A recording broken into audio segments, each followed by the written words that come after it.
आपल्या मुलामुलींसाठी आपण अनुरूप स्थळे शोधताय? आता आपला शोध येथे येऊन संपतो. आता आपली चिंता संपलेली आहे. आपल्या मुलामुलींसाठी अनुरूप जोडीदार शोधण्याचा निवडण्याचं एकमेव केंद्र शादीबंधन वधूवर सूचक केंद्र. या संस्थेमध्ये सर्व समाजातील 70,000 पेक्षा जास्त स्थळे नोंदणी असलेले असे शादीबंधन वधूवर सूचक केंद्र. संपूर्ण महाराष्ट्रात आणि कर्नाटकात प्रसिद्ध असलेले एकमेव वधूवर सूचक केंद्र म्हणजे शादीबंधन वधूवर सूचक केंद्र, ज्यांच्याकडे आहे सर्व समाजातील सर्व जाती आणि पोटजातीतील 70,000 पेक्षा जास्त स्थळांची नोंदणी. आपल्या इच्छेप्रमाणे वर्गवारी करून अनुरूप स्थळे निवडण्याची सुविधा. एक वेळा जोडले जा आणि आपलं जीवन सफल करून घ्या. हजारोंनी याचा लाभ घेतला आहे. आपणही आपल्या मुलामुलींसाठी, विधूर, विधवा, वयस्करांसाठी योग्य स्थळांची निवड करा.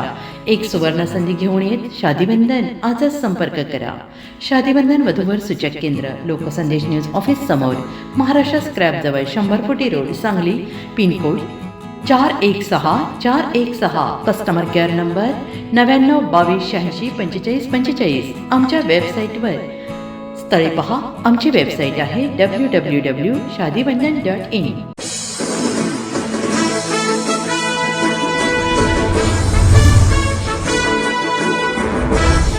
नमस्कार, मी मनीषा जयप्रकाश. आपण पाहत आहात लोकसंदेश न्यूज. पाहूया आजच्या सविस्तर घडामोडी. सांगली जिल्ह्यात अवैध अग्निशस्त्राविरोधात सुरू असलेल्या विशेष मोहिमेदरम्यान स्थानिक गुन्हे अन्वेषण शाखेने मोठी कारवाई करत 2 आरोपींना अटक केली असून त्यांच्या ताब्यात 5 देशी बनावटीचे पिस्तूल व 5 जिवंत काडतुसे जप्त करण्यात आली आहेत.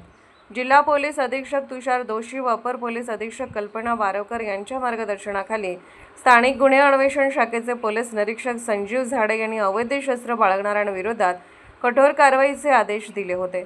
त्यानुसार पोलीस उपनिरीक्षक महादेव पवार यांच्या पथकाने विशेष मोहीम राबवली.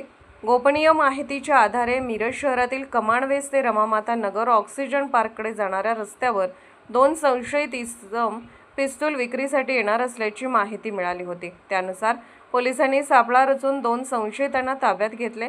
चौकशीत आरोपींची नावे अश्विन संजय माळी राहणार माळीनगर तालुका कडेगाव व अमन उर्फ मोहिनुद्दीन बशीर गोदड राहणार पटवर्धन मळा मिरज अशी असल्याचे निष्पन्न झाले. पंचांसमक्ष झडती घेतली असता अश्विन माळी यांच्या सॅकमधून 4 देशी बनावटीचे पिस्तुले व 4 जिवंत काडतुसे तर अमन गोधड यांच्याकडून 1 पिस्तूल 1 जिवंत काडतूस जप्त करण्यात आले.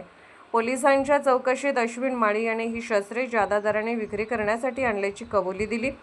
तसेच काही शस्त्रे कडेगाव व सातारा येथील व्यक्तींकडून खरेदी केल्याची माहितीही समोर आली आहे. या प्रकरणी मिरज शहर पोलीस ठाण्यात भारतीय शस्त्र अधिनियमान्वये गुन्हा दाखल करण्यात आला असून पुढील तपास सुरू आहे. जिल्ह्यात अवैध अग्निशस्त्रे व गंभीर गुन्हे करणाऱ्यांविरोधातील कारवाई यापुढेही अधिक तीव्र करण्यात येणार असल्याची माहिती पोलिसांनी दिली.